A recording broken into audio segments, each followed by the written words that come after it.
அப்பா. மலையாளத்திலே மங்கையர்கள் வருத்தனாள். ஆண்கள் குறைவு, பெண்கள் அதிகம். அன்பு மகன் அழகு மகன் மாயாண்டி சுடலை நீ மலையாளம் சென்றான். மலையாளத்து மங்கையர்கள் உன் அழகிலே மயங்கி மருந்த போட்டு மயக்கா வீட்டுல கொண்டு மாப்பிளைய வச்சிருக்கோம். தாய்க்கு பிள்ளையாவது சேர முடியாத மலையாளத்திலே மாந்திரவாதி வருத்த நாடு. இங்க நீ வாழ ஆட்டின மாதிரி எங்க வாழ ஆட்ட முடியாது. உடனே பிடிப்பா மாந்திரவாதி உன்னை சிமுள்ள அடப்பா ஆள காசு ஒன்று சாஞ்சிருமா. 1000 முறை எல்லாம் இருக்கான். 1,000 இருக்கான். மாந்திரவாதி தந்தமுனூர்ல மலையாளத்திலே பூர்ண மாந்திரவாதி கூட்டம் இருக்கு. அதிக மாந்திரவாதி கூட்டம் மலையாளத்துல நடுமலையாளத்துல அந்தமுனூர் பட்டணத்துல தான் இருக்கான். இருக்கு 1008 மாந்திரவாதி இருக்கா. அதுல அதர்வசண்டால அட்டகாடி பெருங்குறை காடி குறையன் தானே. ஆமா அந்த மாந்திரவாதி குறைய களவு செய்து வைத்தான். மலையாளத்திலே பெரிய தொழிலாளி, பெரிய கற்பொழி இருக்கும். அவன் தானடா என் மகனே மாயாண்டி சுடலே நீ காவல் காத்த திரவியத்தை களவு செய்து போனவன். பொருள் சொல்லுதியே உன்னை பிடிப்பான் சிமிழ் அடைச்சிருவா. தாய்க்கு பிள்ளை அவன் சேர முடியாது. போக வேண்டாம் என் மகனை பொல்லாத மலையாளம் என்ற அன்னையான பகுதி எத்தனை ஓரி வரையை சொல்ல மாயாண்டி சுடலை கேட்டாரா? எப்படி கேட்பா? முன்வைத்த காலம் நான் பின்வைக்க போறதில்லை. எனது காவலில் இருந்து திரவியத்தை களவு செய்து போனவனை இன்னி 8 நாளைக்குள்ளே கருவற்பொருள்னா நான் கைலாசத்தை பிறக்கல. நான் கடவுள் மகன் மாயாண்டி சுடலை. அம்மா என்ன சந்தோஷமா அனுப்ப போறியா இல்லையா? கையில என்ன இருக்கு பாயே பகவதி? என்ன என் கையில என்ன இருக்கு பாத்தியா? 7 மணி வெள்ளையா. இந்த வல்லையத்தால ஒண்ணு ஒரே குக்கா கூட்டி கோலஸ் பண்ணிட்டு நான் மலையாளம் போறேன் என்று செஞ்சுடலை மாயாண்டி சிரம் கொண்டு எழுந்தான். கண்டாள் பகவதி. மாயாண்டி சுடலை கோவக்கார பிள்ளை ஆயிட்டானே. அவளை அடிச்சு நொறுப்பான், நொறுக்கி போட்டு போயிடுவான் என்ற அன்னையான பகவதி இனிமேல் இவனை மறு தடுக்க முடியாது என்று திரித்து எடுத்தா சுடலை தன் திருநெற்றியில பூசிட்டான். போய்வா மகனே போய்வா. 8 நாளைக்கு உன் காரியத்தை முடிச்சுட்டு தாய்க்கு பிள்ளையாமல் சேரு. வாழ்த்தி வரத்தை கொடுத்தாள், மந்திரவாள் கை கொடுத்தான், போற்றி விடை கொடுத்தான், கை கொடுத்தான். போய்வா மகனே என்று பொன்னும் பகவதி விடை கொடுத்தாள். ஆண்டவனாய் ஆற்றங்களை சுடலையும் ஆடுவான். அன்னை பகவதி அடிபணிந்து விடைபெற்று உட்காரக்கரையை விட்டு குமரி பகவதி வாசல் விட்டு இப்படி வாரார். பழையாளத்திலே நந்தம் புலனுடைய நோக்கிநாதன் சுடலை வருகின்றார். இப்படி போனா பழைய பார்க்க முடியுமா? மாயாண்டி சுடலை எப்படி வருகின்றார்? எப்படி வருகிறார்? அம்மன் பகவதி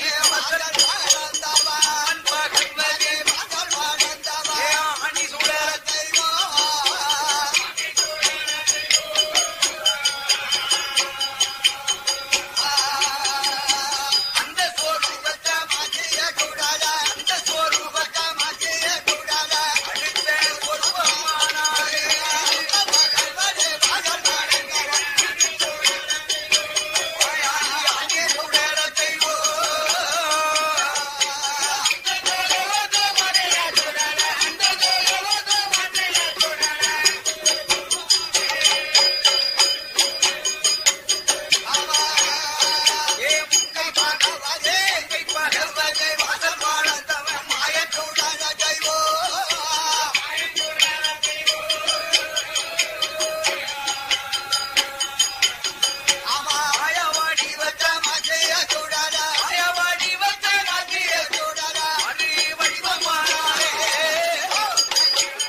அவன் அழிக்கணுமானா முதல்ல மாந்திரவாதியின் திருமகளை பார்க்கணும். மந்திரவாதியின் திருமகளான மாவிசைக்கிய பார்க்கணும்னா அவன் இந்த கோலத்துல போனோம்னா ஒண்ணும் நடக்க முடியாது. அதனால மாயா வடிவம் எடுக்க வேண்டும் என்று ஆண்டவனாய மாயாண்டி சுடலை 90 வயது சென்ற துவண்ட கிழவனாய் பஞ்சடைந்த வாழும் கிழவனாய் பாம்பாட்டி சித்தனாய் வடிவம் கொண்டார். 10-11 பாம்பு கூடையை எடுத்து உருவாக்கினார். ஏழுமலை காவுக்குள்ளே நாகசுனை ஓரத்திலே நாதன் சுடலை வந்து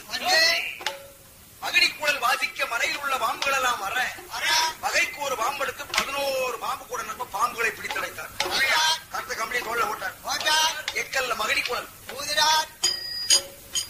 பாம்பு கூடையை தூக்கி தலைமேலும் தோல் மேலும் முதுகிலையும் போட்டு இழுத்துக்கிட்டு பாம்பாட்டம் போடணும். பத்திரி மாவிதைக்கு பார்க்கணும். அறவத்தை ஆற்றணும். அட்டகாளி புலையன் மகளை பார்க்க வேண்டும். திரவியத்தை களவு செய்த ஆந்திரவாதி கூட்டத்தை அடியோடு அழிக்கணும் என்று ஆண்டவனாய் மாயாண்டி சுடலை ஒரு பாம்பு பிடாரனை போல பாம்பாட்டி சித்தனாய் வடிவம் கொண்டு மாயாண்டி சுடலை நந்தம்புணர்வரை நோக்கி வருகிறார். எப்படி வருகின்றார்? தொல் திம்மிக்கின்ற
பாம்பாட்டத்தை கண்டு எல்லோரும் பரவசத்துடன் பார்க்கிறார்.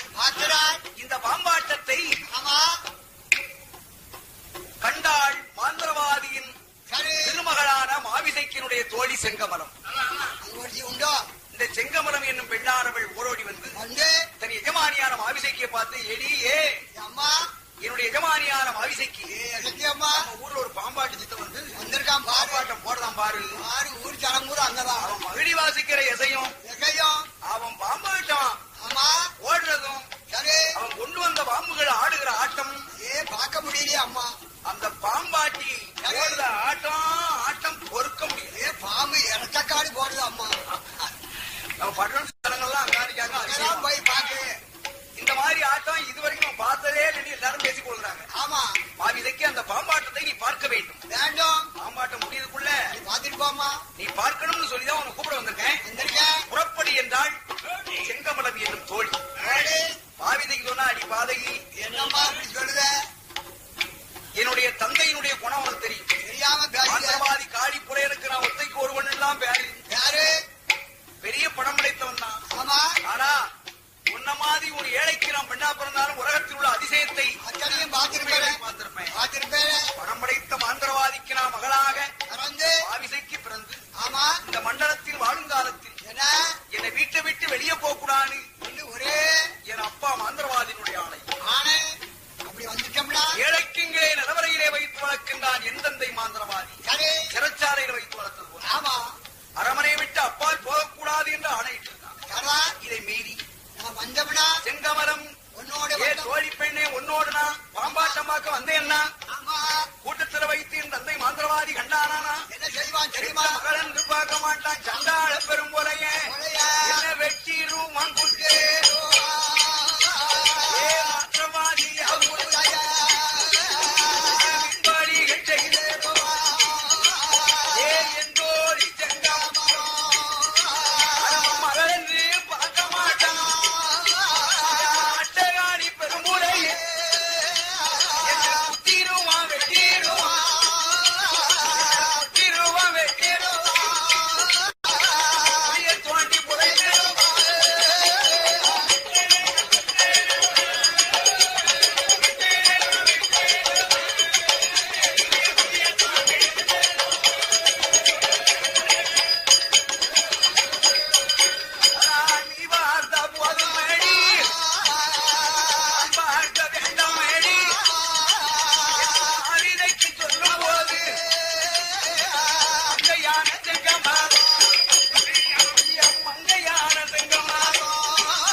மாந்திரவாதி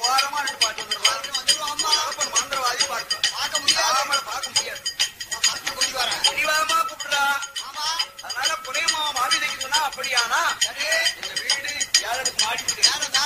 மாறி வீட்டுல என்ன பார்ப்போம். பல்லாடி சன்னலை திறந்து பார்த்தா அந்த உணர்வுல தெரியும் எந்த இடத்துல என்னதான் செய்யணும் தெரியல. நாளை எங்க வீட்டு மாடியில் என்ன பார்ப்போம். எந்த ஆளாம் ஆவிசை சரி அப்படியாவது வா என்று செங்கமரம் அழைக்க மாவிதைக்கு செங்கமரம் ஒன்று கூடி ஆடை அணியலும் குட்டி ஆடாம்பரமான நகைகள் அணிந்து மாவிதைக்கு செங்கமரத்தோடு 7வது மாடிக்கு வருகிறான். தன்னுடைய மாளிகையில 7வது மாடிக்கு வருகின்றான். அதுக்கு ஒரு நடன நடத்தான். மாவிதைக்கு அன்னம் போல நடை நடந்தான். புலிக்கு நடை நடந்தான். மாவிதைக்கு நடனம்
தெரியலையே.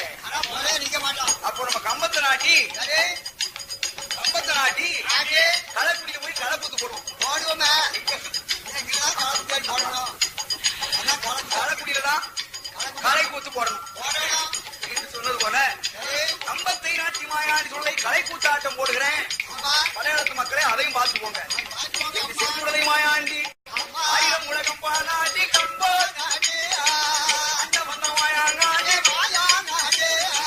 அதுல ஒரு கயத்தை கட்டி மகன் சுடலத்தான கம்பத்திலே ஏறி நின்று களைக்கூத்து ஆட்டம் போட்டு கவர்ந்துதான்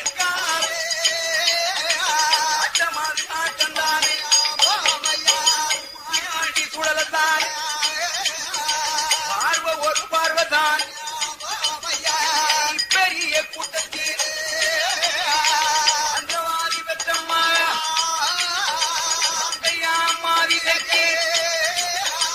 எங்கே நிற்கிறாள் சுடலத்தான் அதிதையப்பக்காரே அனகையக்காரே அதிதையப்பக்காரே மொழிய காணலே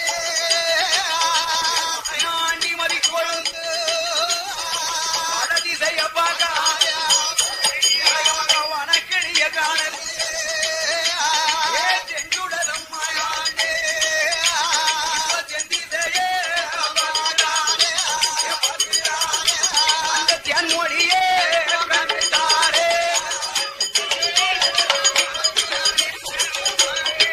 இதுதான் மந்திரவாதியின் மாளிகையோ, இதுதான் நம்முடைய திருமகளான மாவிசைக்கியோ, மலையாளத்து மங்கையர்கள் மாபெரும் அழகி என்று அம்மா சொன்னாலே, அம்மா பலவரி சொன்னாலே, அழகுதான் உண்மையா தான் இருக்கு.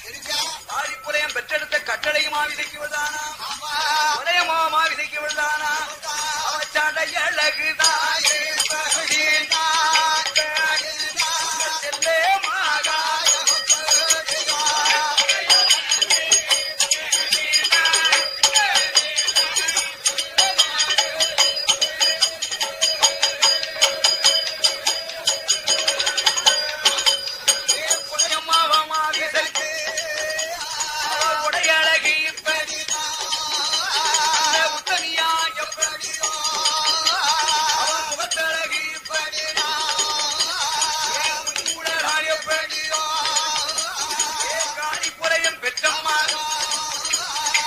கட்டழகி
மந்திரவாதியின் திருமகள் மங்கை மாவிசைக்கு இவள்தானோ?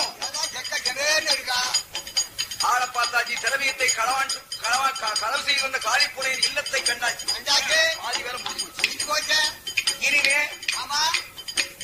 நம்முடைய காரியத்தை ஆரம்பித்திருக்கிறார் என்று கடவுள் மகனாகிய சுடலத்தையும் பாம்பாட்டத்தை கலைத்தார். களை கூத்தாட்டத்தை நிறுத்தினார். மறுநாள் தினத்திலே ஆண்டவன் மாயாண்டி சுடலை 90 வயது என்ற தோண்டகலனாக கிழவனாகவும் 455 என்ற ரைத்த கிழவனாகவும் பிச்சை எடுக்கும் பண்டாரமாய் இறந்து உங்க ஆண்டி போற ஏற்ற பண்டார போத்தி போர் மாயாண்டி சுடலை வடிவம் கொண்டு பிச்சை எடுக்கும் பண்டாரமாய் கோலம் கொண்டு மந்திரவாதி மாளிகை சென்று மந்திரவாதியின் திருமகள் மங்கை நல்லாள் மாவிசைக்கு கையினால பிச்சை வாங்கணும்.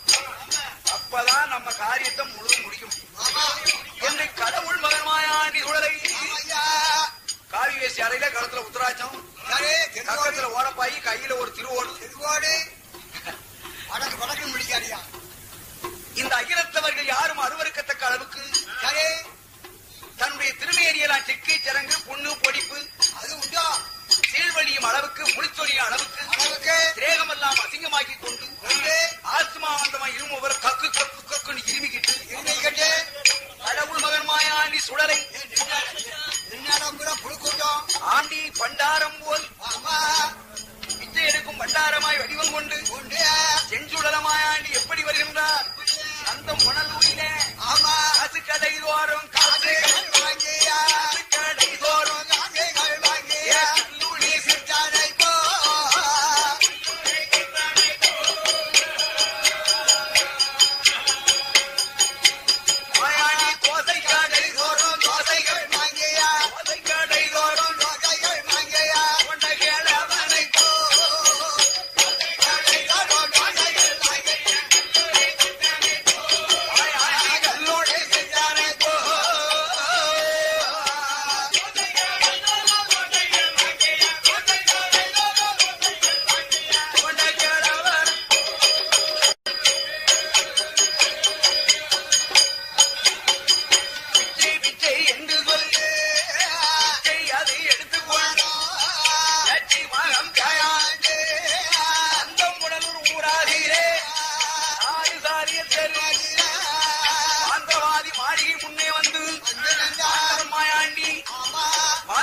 பிறக்காவிட்டால் நான் கைலாசத்தில் பிறக்கல, கடவுள் மகன் சுடலை இல்ல என்று சபதம் போட்டு சென்றார். மாயாண்டி சொல்ற போட்ட சபதப்படி பொல்லாத புலைய மகள் மாவிசைக்கியை செஞ்சுடலை கற்பை சூறையான சுடலை ஈசன் அருளாரே மாவிசைக்கு கற்பமாகி 7 மாத சூழாக இருக்கிற போது அந்த மலையாளத்திலே ஏழுமலைக்காவு காக்காட்சி மலை கண்ணாடி சோலையில் ஒத்தக்கல்லு தேடியிலே 7 வீட்டு பணிய மக்களும் 8 வீட்டு வேலையாட்களும் மலைவிலையை திருத்தி மலைவிலையிலே மல வாழைப்பயிர்கள் கரும்பு கடுந்தன செந்தன கம்பு கேழ்வரகு மலைவிலையிலே பலவிதமான பயிர்களை செய்தார்கள். இதை மாயாண்டி சுடலை அழிக்க பழிய மக்கள் எல்லாம் கூட்டிக் கொண்டு போய் உலகத்திலே பெரிய மாந்திரவாதி காலிப்பொலையனை கொண்டு வந்து ஈவலக்க செய்ய அங்கே கடவுள் மகன் மாயாண்டி சுடலை பல அட்டூழியம் செய்து சேவிக்கிற புலையனை செவிட்டேட்டி அடிக்க மாந்திரவாதி புலையன் இந்த பொல்லாத தேவதையை பிடிக்க வேண்டும் என்று முயற்சி பண்ணும் போது சுடலை ஈசனோ மாந்திரவாதி உன்னுடைய சிமிழுக்குள்ள உங்க கட்டுக்குள்ள அகப்படணுமானா காக்காட்சி மலை கண்ணாடி சோலையிலே இந்த கடவுள் மகன் மாயாண்டி சுடலையாய் எனக்கு நிலையம் போட்டு உன் கைனாரே ஊட்டு கலந்தர வேண்டும். சூளாடு சூடுப்பண்ணி பாலாடு பாடுப்பண்ணி கருங்கடா செங்கிடா ஆடு கோழி ஏழாம் பரலை எருமக்கடா பணி கொடுத்து 8வது வரல தாயாத்தலமல் தலப்புள்ள சூலி கொண்டு வந்து 7 மாத்த சூலியை இந்த மாயாண்டி சுடலைக்கு நீ மாப்பூசை கொடுத்தையானா மயிச்சுள் அகப்படுவேன். மாந்திரவாதியோ பெற்ற மகளை பலி கொடுத்தால் இந்த பேயாண்டியை பிடிக்க வேண்டும் என்று மாப்பூசை தருகிறேன் ஊட்டுக்களம் தருகிறேன் என்று ஆணையிட்டு கொடுத்தான். சுடலை ஈசன் சிமிழ் அடப்பட்டான். மனவிலையில் ஈக்கெல்லாம் விலகி போச்சு. சிமிழை எடுத்தான் மாந்திரவாதி கேட்டிட்டான். கேட்டி உத்தரத்தில் தூக்கிட்டான். சொன்ன நாள் தவறியது செஞ்சுடலை மாயாண்டி சிமிழை விட்டு சிரிப்பாய்ந்து மாந்திரவாதி 7 மணி வல்லையத்தார் ஏ பொறையா ஊட்டு வந்துற பொறையா உன்னை உயிரை வாங்கட்டு மாட்டார். மாந்திரவாதி மனம் கலங்கி கொல்லாத தேவதையே உனக்கு ஊட்டுக்களம் தருகிறேன் கொண்டு விடாதே என்று வண்டியிட்டு 8 நாளைக்குள்ள தாரேன் என்று மாந்திரவாதி ஆணையிட்டு கொடுத்தான். அந்த பிரகாரம் காக்காட்சி மலை கண்ணாடி சோலையில் கல்லு தேரியில மாயாண்டி சுடலைக்கு மாந்திரவாதி மண்ணால் பிரமிட்டு 8வது பிரமிட்டு ஏறி வைத்து மலை தாத்தி 1 ஓட்ட அறிவையும் மொத்தமா ஒரே உடப்பா போட்டான். சூறாடு சூடுப்பண்ணி பாலாடு பாருப்பண்ணி கருங்கடா செங்கிடா ஆடு கோழி 7ஆம் பரல எருமக்கடா பலி கொடுத்தான். 7 மாத்த சொல்லிக்கு எங்க போவேன் பொல்லாத சுடலைக்கு மாப்பூசை கொடுக்கணுமே. மாந்திரவாதி நினைத்தான் நமது மகள் மாவிசைக்கு கொண்டு வர வேண்டியதான். பெற்ற மகளை பறி கொடுத்தாலும் இந்த பேயாண்டியை பிடிக்கணும் என்று பொல்லாத மாந்திரவாதி தன்னுடைய குலமகள் ஒரு மகள் தன்னுடைய திருமகள் என்று எண்ணாம தன் மகளான மாவிசைக்கு மாரணத்தால் மயக்கி மாயாண்டி சுடலை இதனுடைய ஆலயத்திலே கொண்டு வந்து பொல்லாத மாந்திரவாதி புலையன் தன் பெண்மகளான மாவிசைக்கியை மாயாண்டி சுடலைக்கு நெஞ்சிகீறி மாப்பூசை கொடுத்தான். மாந்திரவாதி இப்படி கொடுத்த போது சுடலை இதன் யான பலி எழுந்தார். உடனே ராமராஜனுடைய யானையை கொண்டு வந்து சுடலைக்கு பலி கொடுத்தான். இதை கொட்டாரக்கரை ராமராஜன் அறிந்து இந்த கொடிய சண்டான பாவியை நாட்டிலே வைக்கக்கூடாது என்று மாயாண்டி சுடல கோவில் முன்னே மாரளவு புளிய வெட்டி மாந்திரவாதி காலிப்புலையனை உள்நிறுத்தி மற்றொரு யானையாரே அவன் தலையை ராமராஜா இடரச் செய்தார்.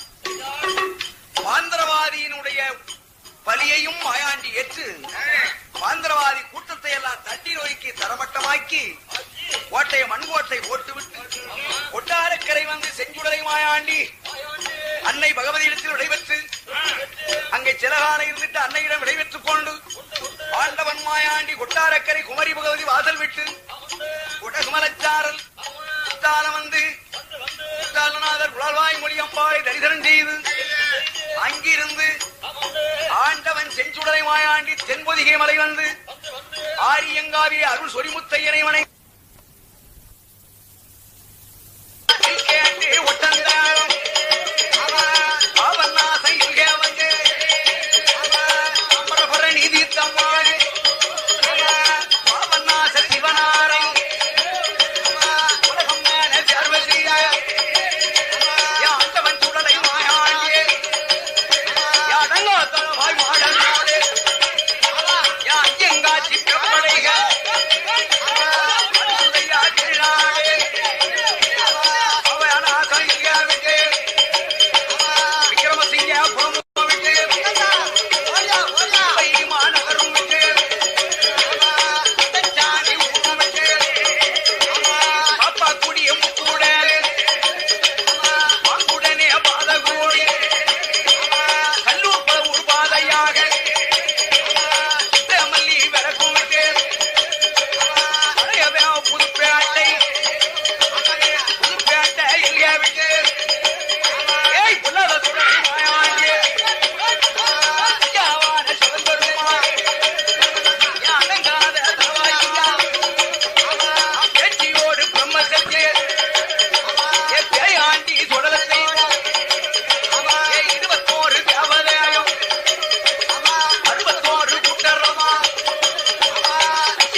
கூத்தாடி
தெய்வமாக காவல் நல்ல தெய்வமாக ஆட்டங்கர சுடலையுமா ஐயாதவாய் மாடனோடு அரசுமாக வந்தருமாள் அம்மை வன பேச்சியோடு